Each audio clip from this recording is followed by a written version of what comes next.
of Janesville for continuing to send Speaker Paul Ryan to Washington, D.C. So thank you for that.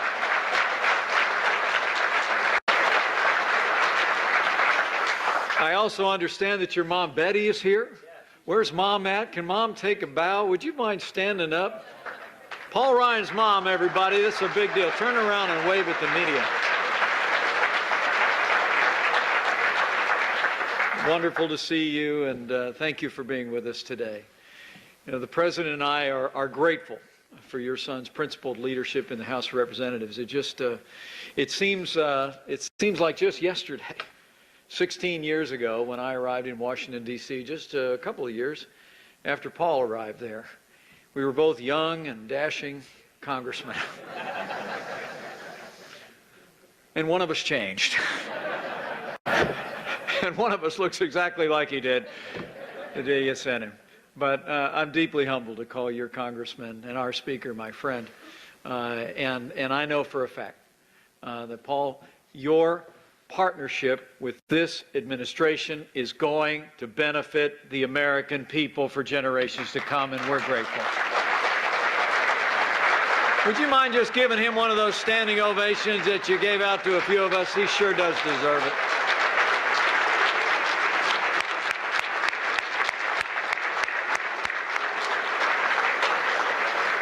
Also, it's really great to be back in Wisconsin. I mean, thanks to all of you, to your hard work, your support, and your prayers.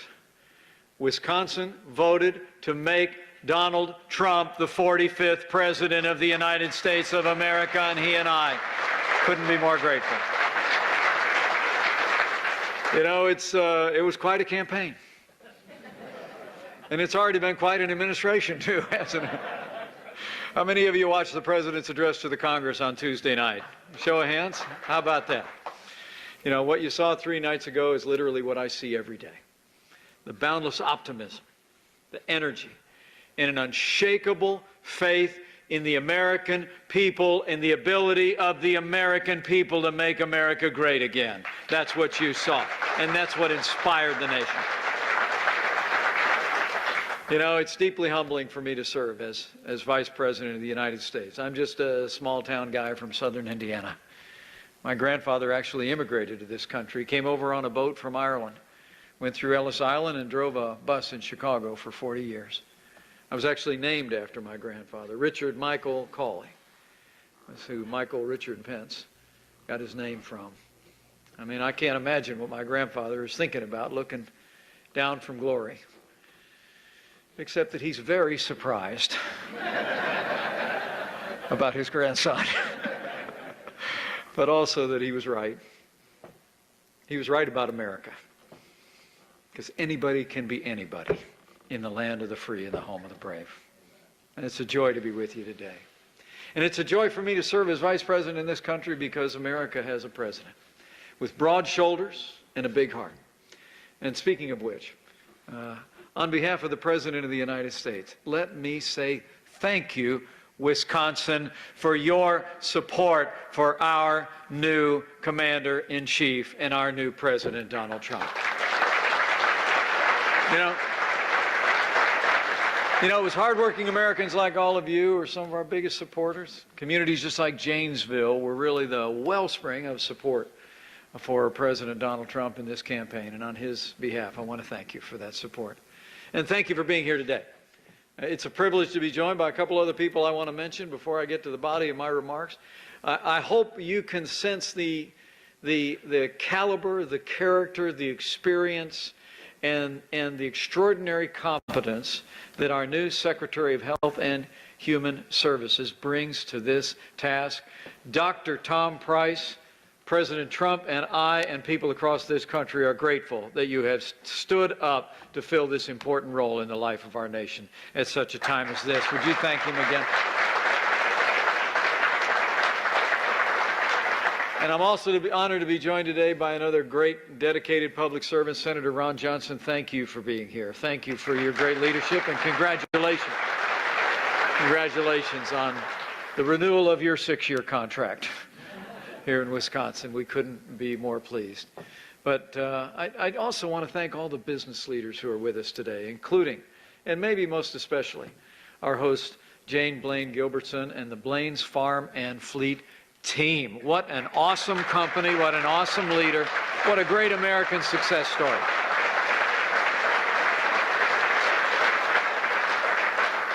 Jane got together all these great people from here in Janesville, and we did some listening today, didn't we? As Paul said, we listened to local farmers and builders and job creators. I really enjoyed our discussion, and I appreciate the candid feedback that you shared with us that we'll carry back to Washington, D.C.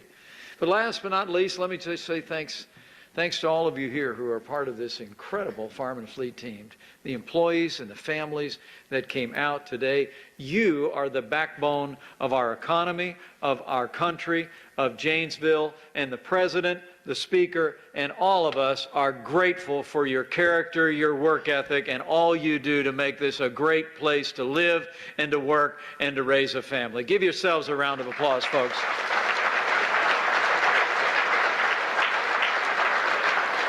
But I'm grateful to be here to talk about family business. You know, the President and I are going to continue to work tirelessly on behalf of small businesses across this country because, you know, I grew up in a small business family, in a small business town. My dad was in the gas station business. I worked at a gas station as a gas station attendant, had my name on my shirt, right?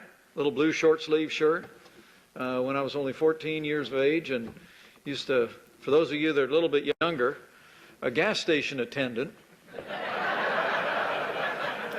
if you could imagine, if you pulled into a gas station and someone came running towards your car and filled it up and washed the windshield and checked the tires and didn't charge any more money for it. That was where I grew up, in a small business. And as the world knows, the President grew up in a family business too. I mean, he and I both know the sacrifices that are required for a small family business in communities like where I grew up, Queens where he grew up, and right here in Janesville. Long hours, hard work.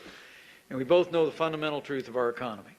When small business is strong, America is strong. And we're going to fight every day for small business America. President Trump and I want you to become stronger than ever. And I'll tell you what right now. President Donald Trump is the best friend Wisconsin businesses will ever have.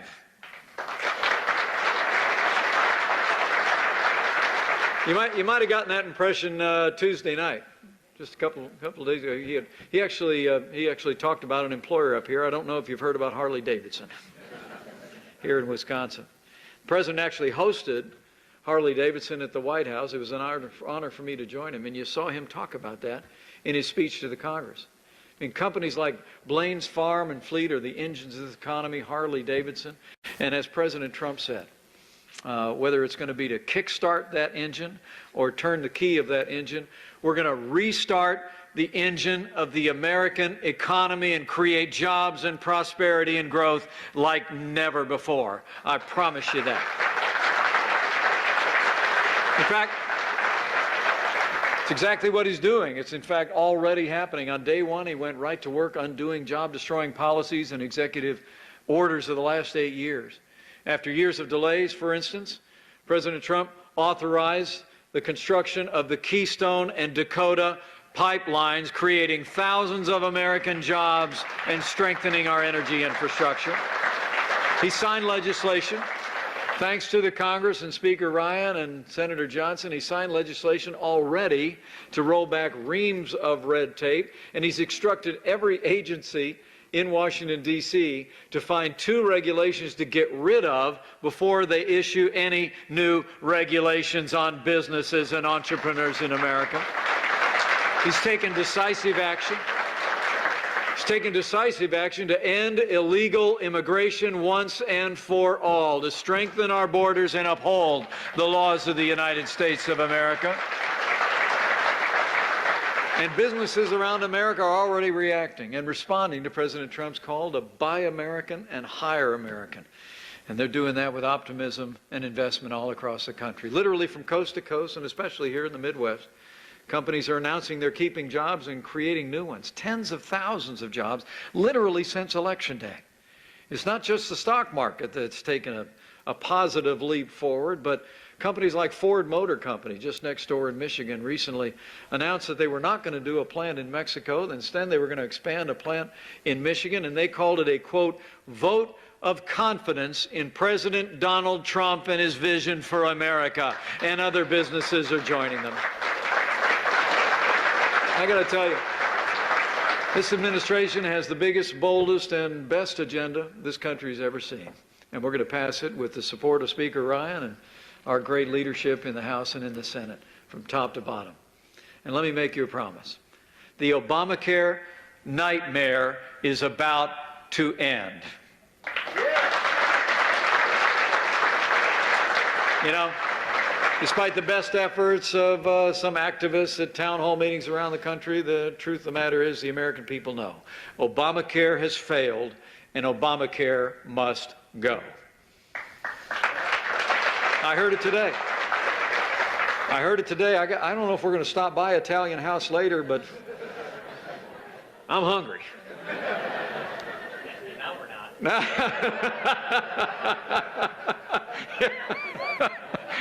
Paul said, now we're not. Can't announce that stuff in advance. Well, come on, Edmund, do you got like a to-go thing or something there? Would that be all right? Can I get Italian House to go? Would that be all right with everybody?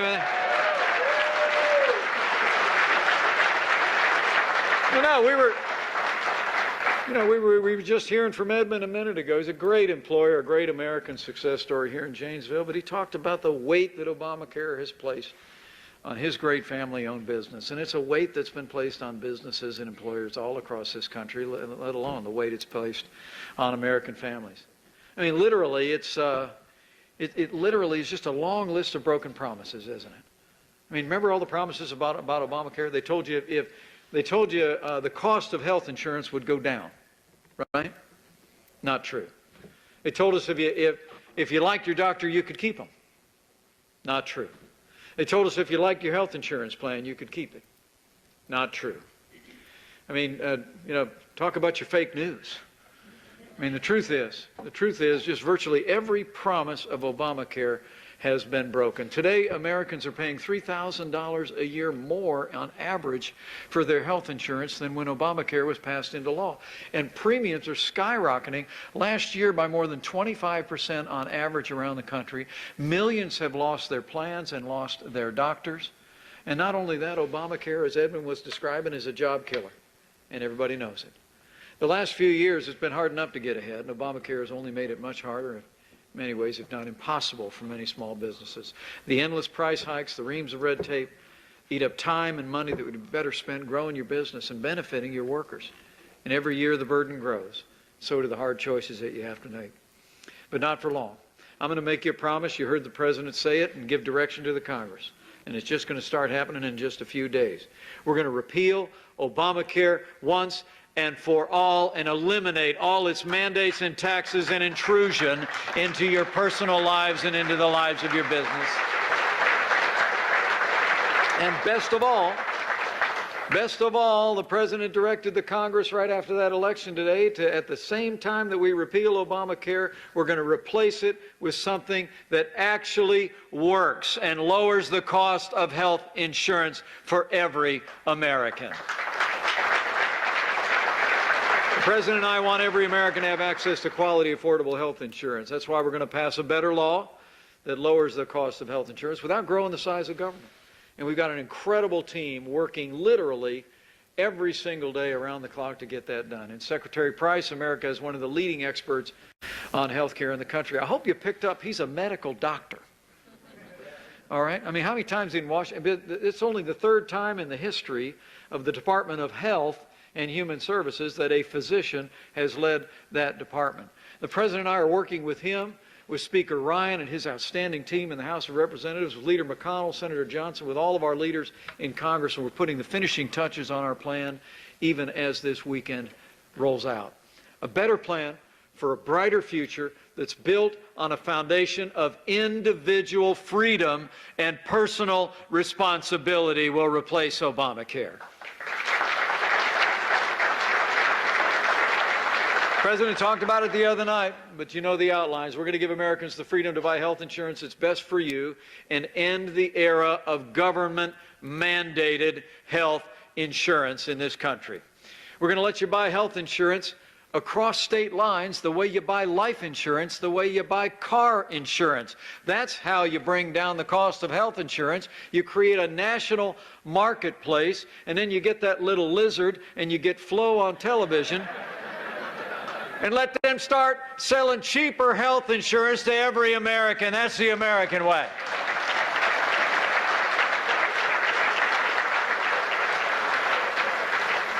We'll also make sure, I promise you, that Americans struggling with pre-existing conditions have access to the coverage and the care that they need, and we'll give states the flexibility and the freedom and the resources they need to take care of our most vulnerable. You know, just the other day, I was talking to one of my favorite elected officials in America, Governor Scott Walker.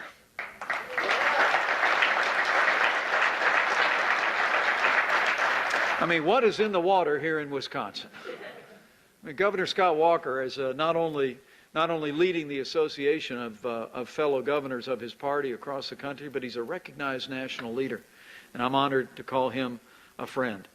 As a former governor myself, you know, he and I both know that every state is unique. The challenges here in Wisconsin are different than they are down in Illinois, different than they are in the state of Indiana, Minnesota. And what Scott Walker's doing is he's pulled together governors from around the country. We met last weekend in Washington, D.C., and we're working on ensuring that when we repeal and replace Obamacare, that we're going to allow states to have the flexibility to craft state-based solutions that will work for the people of their individual states. What will work in Wisconsin is better designed by the people of Wisconsin for the needs of the most vulnerable in this state. And I'm grateful for his leadership. And despite what the other side is saying, you know, creating anxiety for Americans, the president said it last fall in Philadelphia. He said it again this week. We're going to have an orderly transition to a better health care system that finally puts the American people first. So it's about health care right out of the gate.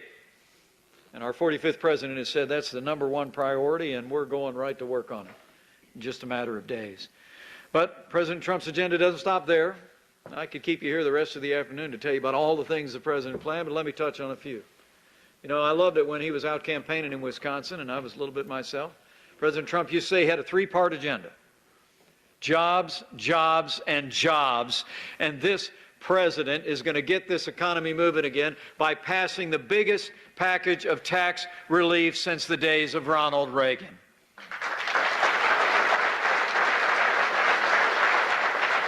We're going to do it.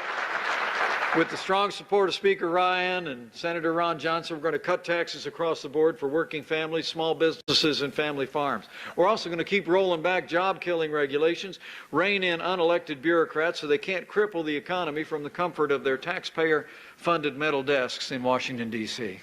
We're going to end wasteful government spending and restore fiscal responsibility to our nation's capital. We're going to pass an infrastructure package so that America once again has the best roads, bridges, highways, airports that we've ever had in the history of this nation.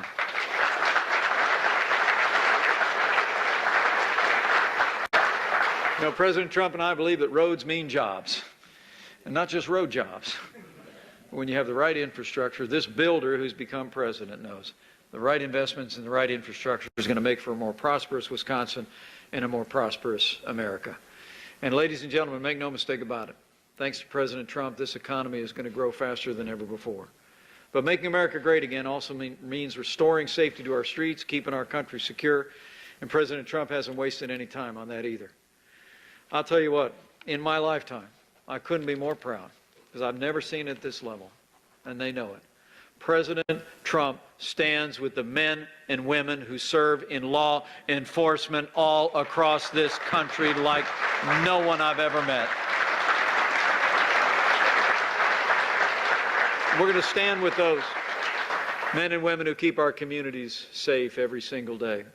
And we're going to continue to take steps to make sure that people that are coming into this country don't represent a threat to our families or to our way of life. President Trump is standing tall with our allies, standing up to our enemies. He's also working to rebuild our military. You know, I'm the proud father of a United States Marine. And the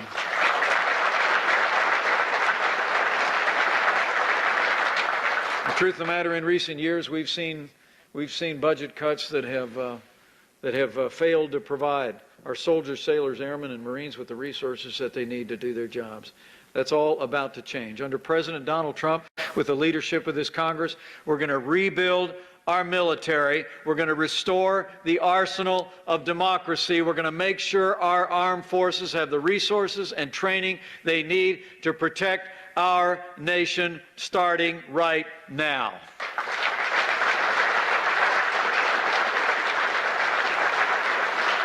My friends, President Trump is keeping his promises he made to the people of Wisconsin and the promises he made to the American people. And that includes one of maybe his most consequential promises. Out on the campaign trail, there was a vacancy on the Supreme Court of the United States.